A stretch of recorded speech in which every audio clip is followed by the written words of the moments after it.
দেখো এখানে আমি 4টে আম নিয়েছি আজকে। আম দিয়ে, কাঁচা আম দিয়ে আমি বাজাবো লজেস। তার 4টে আম নিয়ে নিয়েছি। তো আম 4টে আগে সিদ্ধ করে নেবো, হালকা একটু মুখ কেটে কাঁচা আমটাকে এরকম করে গোটা আমটাকে সিদ্ধ করে নেবো। নিয়ে এটাকে বার করে নিয়ে তারপর দেখাবো লজেসটা কি করে বানাতে হয়।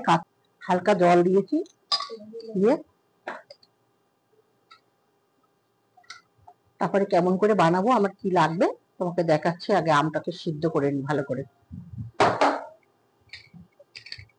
ব্যাস, দেখো আমি জাস্ট একটা সিটি মেরেছি, একটু শক্ত মতো আছে। এবার ছুরি দিয়ে কেটে নেবো, নিয়ে আমের এটাকে বার করে নেবো। এর সাথে কেসটাকে তুলে নিয়ে ছুরিতে বার করে আমটাকে এইভাবে ফেলে দিচ্ছি, আটিটাকে দিয়ে হালকা করে এইভাবে আমটাকে তুলে নেব।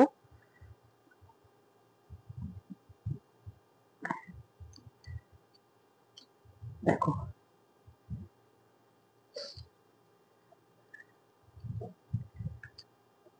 সুন্দর করে ওটাকে বার করে নিচ্ছি খোসার থেকে।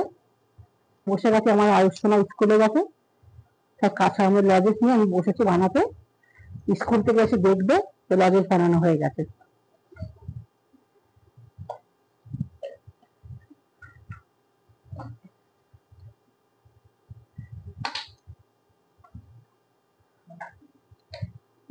এবারে কড়াইয়ের মধ্যে দিয়ে দেবো কাঁচা আমের লজেস বানাতে। দেখো এখানে আমার 4টে আমে 1 বাটি চিনি নিয়েছি, কারণ আমগুলো খুবই টক।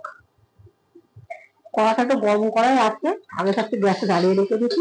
শুধু কড়ার মধ্যে আমি আমটা দিয়ে দিলাম, দিয়ে আমটাকে একটু হালকা নাড়াচাড়া করবো, করলে দেখবে আমটা কি সুন্দর সিদ্ধ হয়ে যাবে।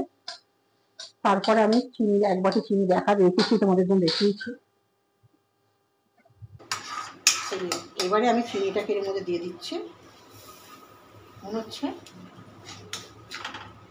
কোনো রকম কেমিক্যাল ছাড়া আমি সব চিনিটা দিলাম, একটু রেখে দিলাম।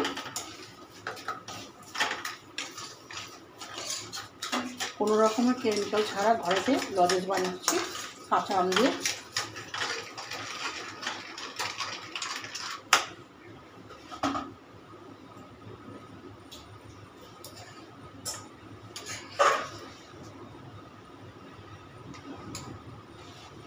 এটা একটা এর মধ্যে ফেলে দিলাম। এবারে আমি এরকম করে করে পাক করে করে সুন্দর করে লজেসটাকে তৈরি করবো চিনি পাক দিয়ে দিয়ে।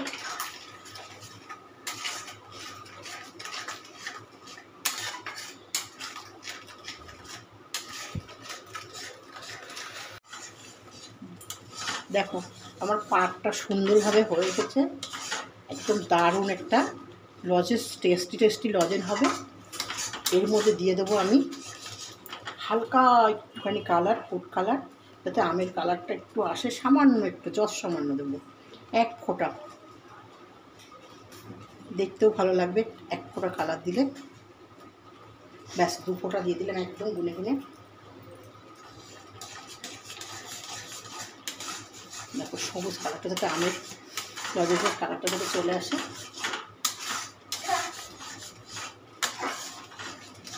আর এর মধ্যে দিয়ে দিচ্ছি একটু চাট মশলা, আরও স্বাদ হবে, পুরো স্বাদটা পাওয়া যাবে। দেখো হালকা একটু চাট মশলা দিয়ে দিচ্ছি, নুন নুন ঝাল ঝাল, সুন্দর একটা খেতে স্বাদ লাগবে।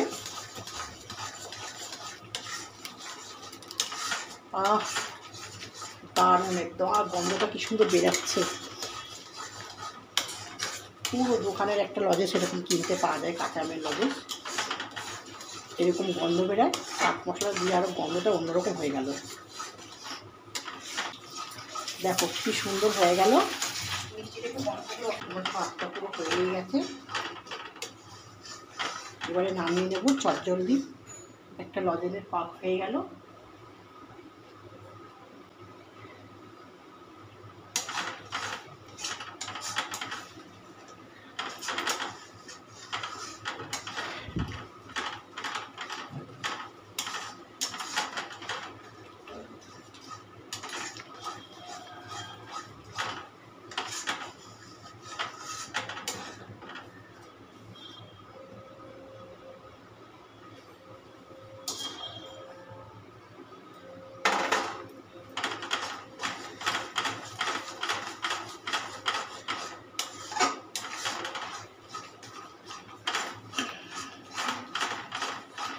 চিট না হবে ততক্ষণ পাকটা হবে না।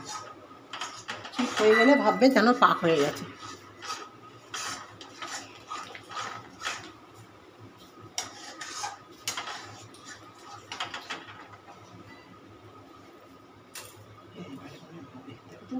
কি জানি একটু কি হবে, আরেকটু হবে মনে হয়, টক তো সময় লাগবে টকের চিনি।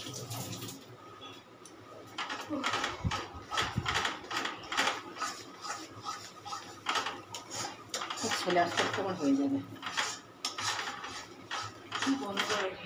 হ্যাঁ দেখো দেখো পুরো পাক হয়ে গেছে তৈরি। এবারে ঢেলে দেবো। দারুণ হয়েছে, দেখো কি সুন্দর। আর এই চাট মশলা দিয়ে স্বাদটাই অন্যরকম পাল্টে গেছে একদম।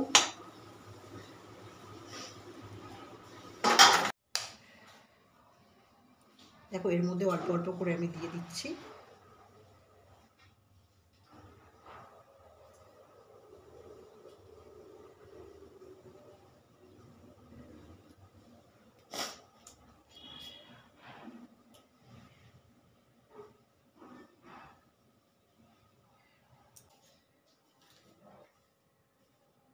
হ্যাঁ বন্ধুরা, এই যে কালকে আমি লজেস বানিয়ে রেখেছিলাম, কাঁচা আমের লজেস। এই দেখো ডিজাইন থেকে তুলে তুলে রেখেছি আমি, কত সুন্দর ডিজাইন হয়েছে লজেসগুলো দেখো।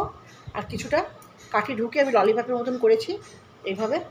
তোমরা এইগুলো কাগজটা মুড়ে ভালো করে স্টোর করে রেখে যেতে পারো। ওটা কাগজ মুড়ে রাখলে সুন্দর শক্ত হয়ে থাকবে। আর এটা খেতে তো দারুণ হয়েছে। দেখিয়ে দিচ্ছি কীরকমভাবে বানাতে হয়। এইভাবে বানাবে তোমরা বাড়িতে অবশ্যই। বাড়ি যদি ভালো লাগে, বাচ্চারাও খেতে খুব পছন্দ করবে, টক টক মিষ্টি মিষ্টি। যদি বড়োরাও খাওয়া যাবে। যদি খেয়ে ভালো লাগে তাহলে অবশ্যই আমাকে একটা সাবস্ক্রাইব করবে, লাইক দেবে, কমেন্ট করবে। আর আমার লজেজের রেসিপিটা কেমন লাগলো অবশ্যই জানাবে।